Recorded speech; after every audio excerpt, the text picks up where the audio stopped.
Hi, it's Paul Sankey. I've got an independent research firm, energy research firm, which looks at energy and energy adjacent stocks from a Wall Street perspective. And as tradition dictates, we then point at our Wall Street perspective.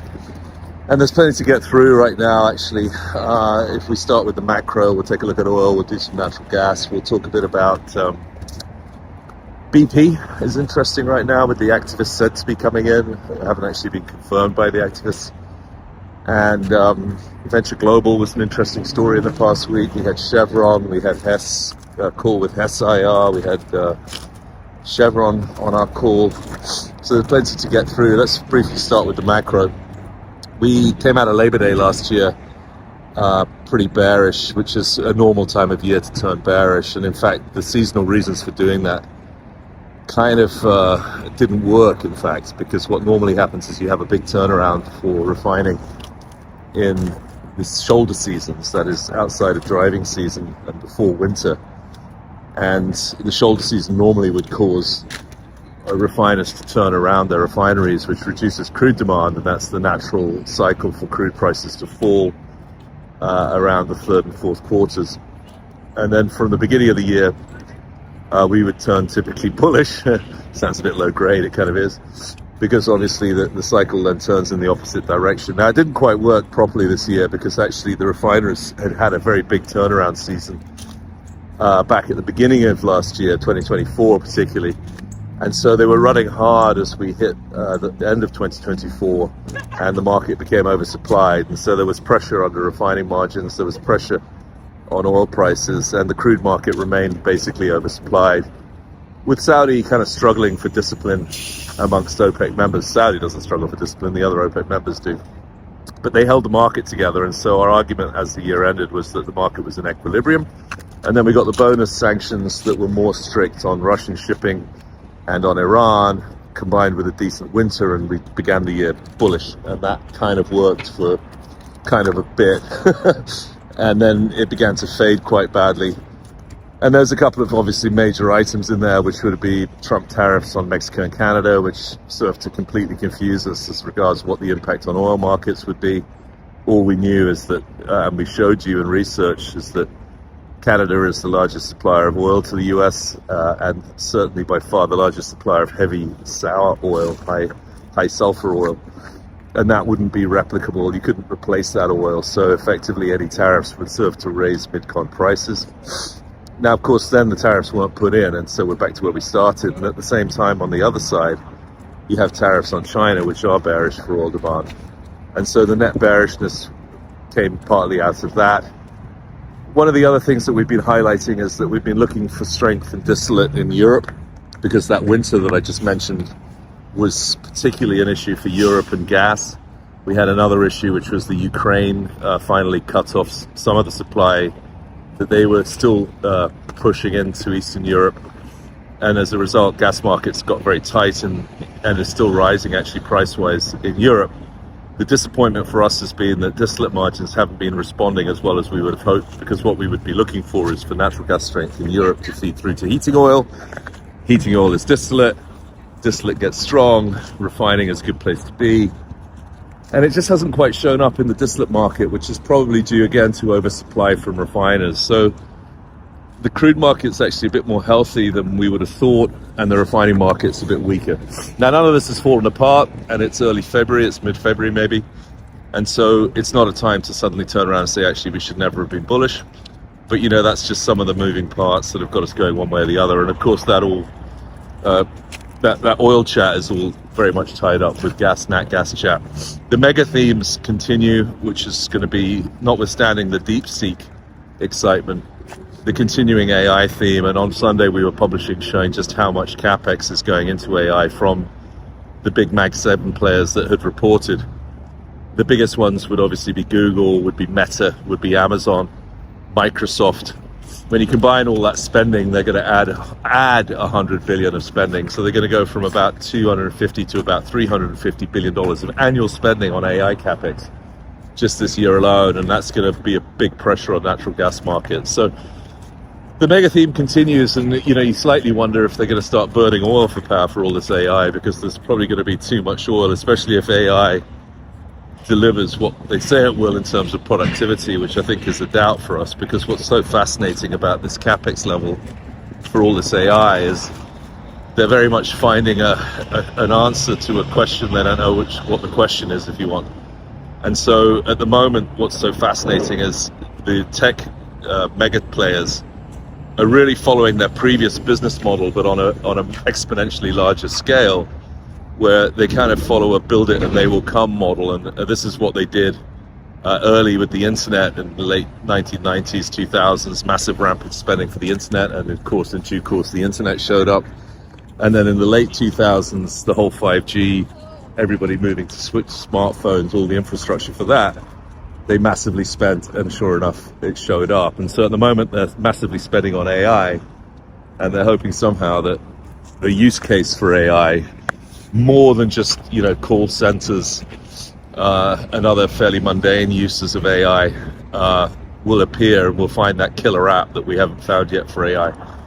But in the meantime, they're going to keep spending, and that's what we said would happen. And so whilst the spending keeps coming, they're going to need the power to power all the chips, and that mega theme remains very strong.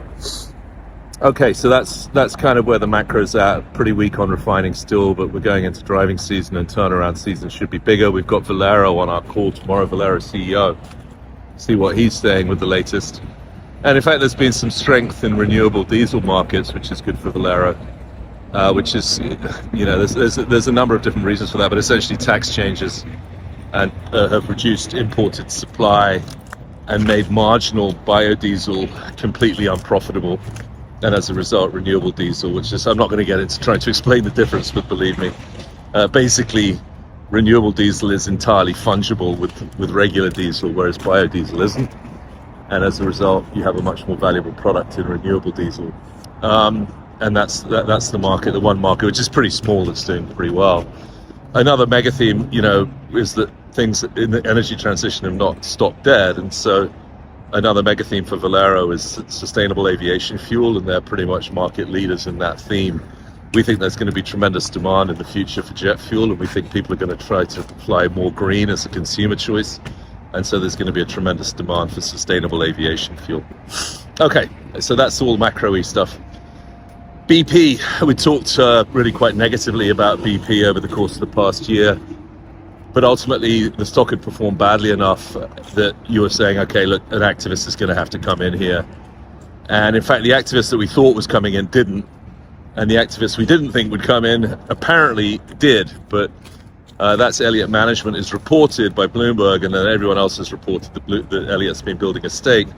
It's actually confused at the moment because Elliott is actually coming out with more activist pressure on Phillips, which is an established position, where they've got up to a major stake and are severely pressuring the company now, in fact telling the company to split itself. And so I just observe that Elliott are very busy at the moment with an oil company, and it's not BP. That doesn't mean they're not getting into BP. They'll be building a stake, and in due course we'll get a major presentation and a major strategy for BP if Elliott are getting in, but they haven't confirmed it to me. And when I asked the journalists, Bloomberg, FT, and everyone else, they say it's confirmed, but they won't say it's confirmed by Elliott. In fact, they haven't had it confirmed by Elliott. So, long story short, BP has massively underperformed, had a really bad strategy designed by McKinsey, which completely misunderstood BP's cost of capital and thought that the smart thing for BP to do would be to take what is a high cost of capital, because BP didn't run itself well as an oil and gas company, if you remember things like the Macondo disaster. And as a result, BP had a high cost of capital because of high risk associated with the stock. That is not a company that's well suited to invest in long lead time, low ultimate returns renewables. It was purely a politically driven decision to try and become more green as an oil company, which in itself makes no sense whatsoever. Now, I kind of get all of that stuff. The fact that they announced it during COVID, which is truly atrocious timing to announce any kind of a strategy move, compounded the negative effects of what BP were doing.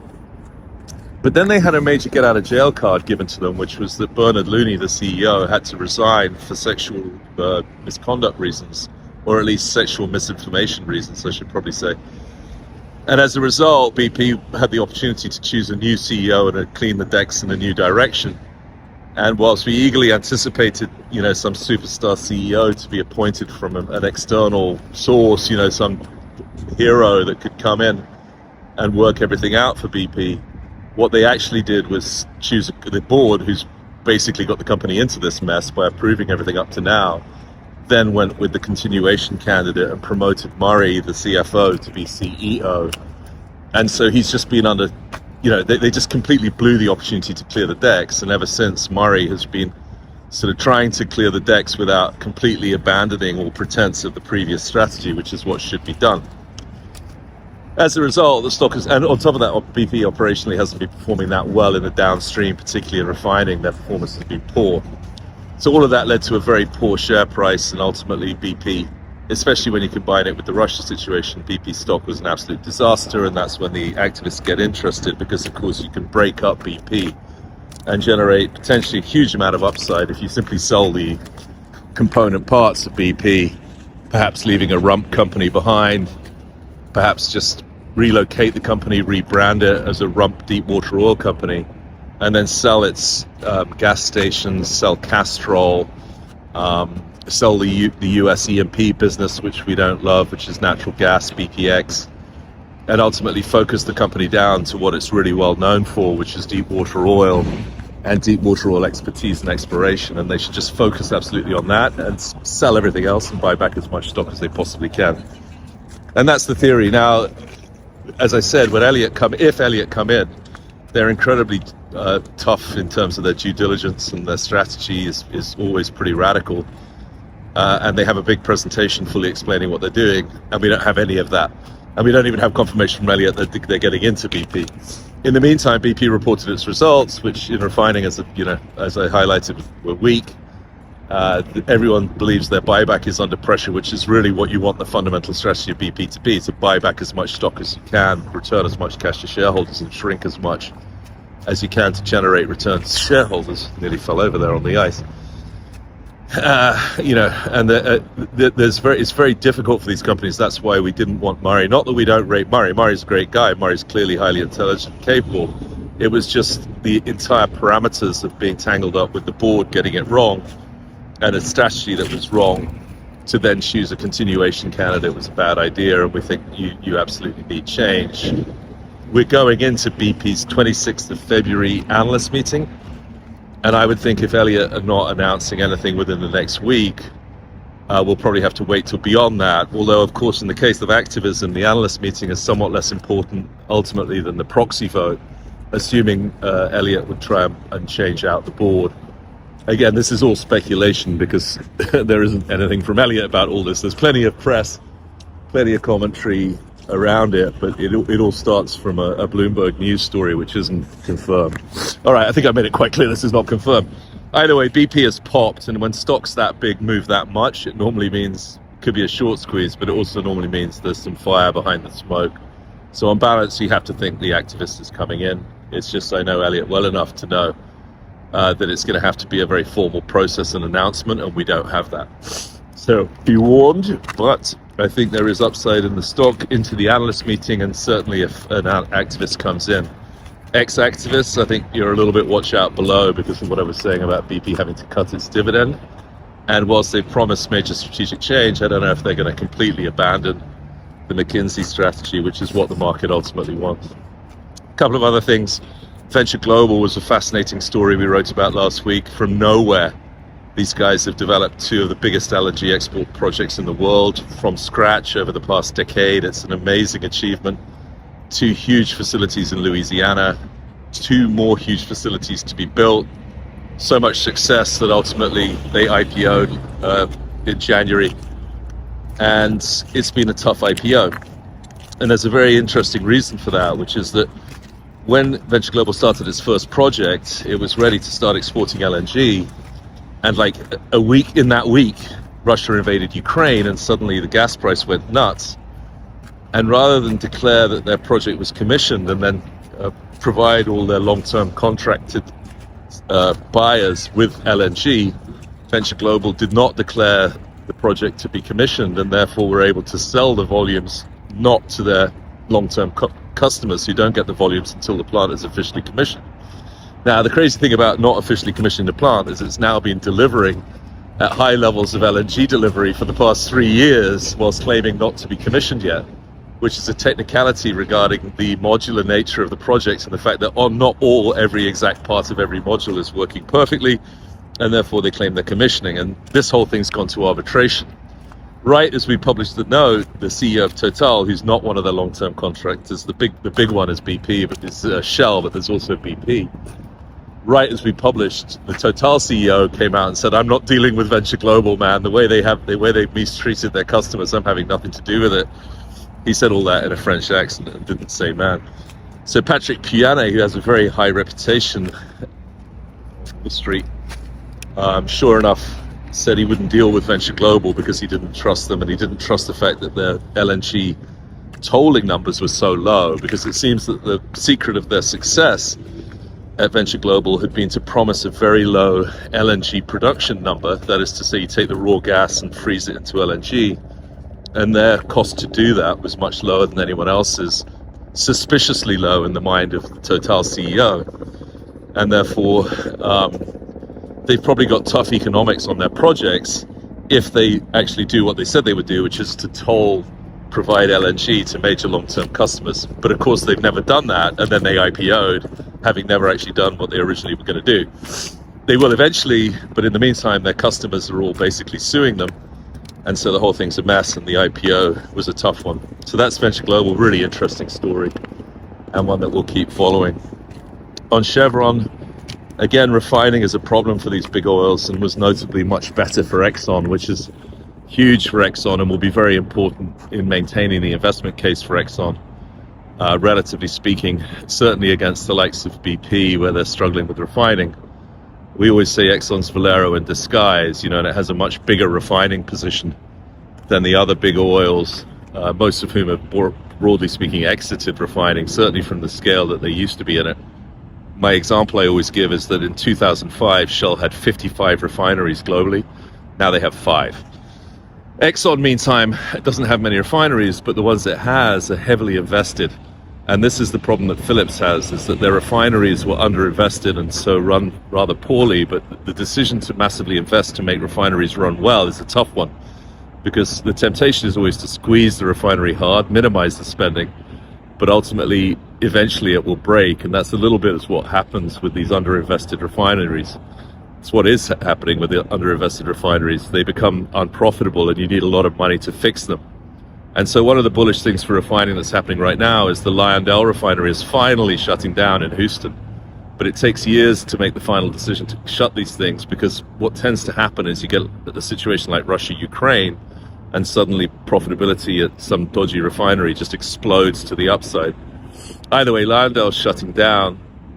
In the case of Chevron, the results have been quite volatile at times. But the theory is now that's going to reduce because of the startup of their major Kazakh project. The way the Kazakh project worked with project financing is that it can provide dividends back to Chevron at times, but other times if the oil price is low, Chevron will get no dividend, but still has to do all the capex that's involved with the major expansion that they've been undertaking for several years now.